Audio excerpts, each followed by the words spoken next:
भारत के ओडिशा राज्य का पुरी क्षेत्र, जिसे पुरुषोत्तम पुरी, शंख क्षेत्र, श्री क्षेत्र के नाम से भी जाना जाता है, भगवान श्री जगन्नाथ जी की मुख्य लीला भूमि है। उत्कल प्रदेश के प्रधान देवता श्री जगन्नाथ जी ही माने जाते हैं।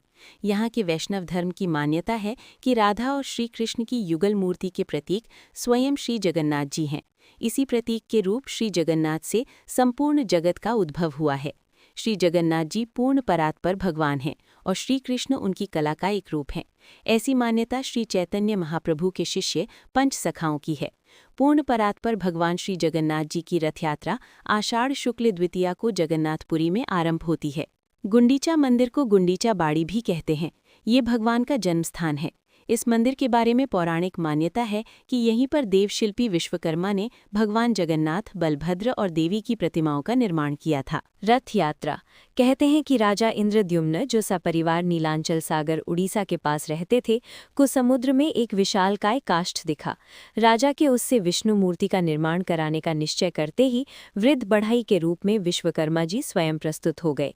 उन्होंने मूर्ति बनाने के लिए एक शर्त रखी कि मैं जिस घर में मूर्ति बनाऊंगा उसमें मूर्ति के पूर्ण रूपेण बन जाने तक कोई ना आए। राजा ने इसे मान लिया। आज जिस जगह पर श्री जगन्नाथ जी का मंदिर है, उसी के पास एक घर के अंदर वे मूर्ति निर्माण में लग गए। राजा के परिवारजनों को ये ज्ञात न था कि वो वृद्ध बढ़ई कौन है। कई दिन तक घर का द्वार बंद रहने पर महारानी ने सोचा कि बिना खाए पिए वो बढ़ई कैसे काम कर सकेगा। अब तक वो जीवित भी होगा या मर गया होगा। महारानी ने महाराजा को अपनी सहज शंका से अवगत करवाया।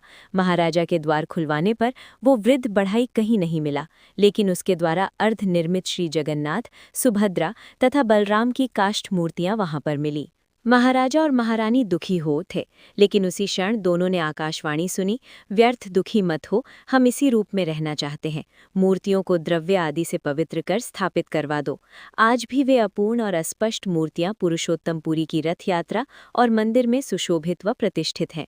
रथ यात्रा माता सुभद्रा के द्वारिका भ्रमण की इच्छा पूर्ण करने के उद्देश्य से श्री कृष्ण व बलराम ने अलग रथों में बैठकर करवाई थी। माता सुभद्रा की नगर भ्रमण की स्मृति में ये रथ यात्रा पुरी में हर वर्ष होती है।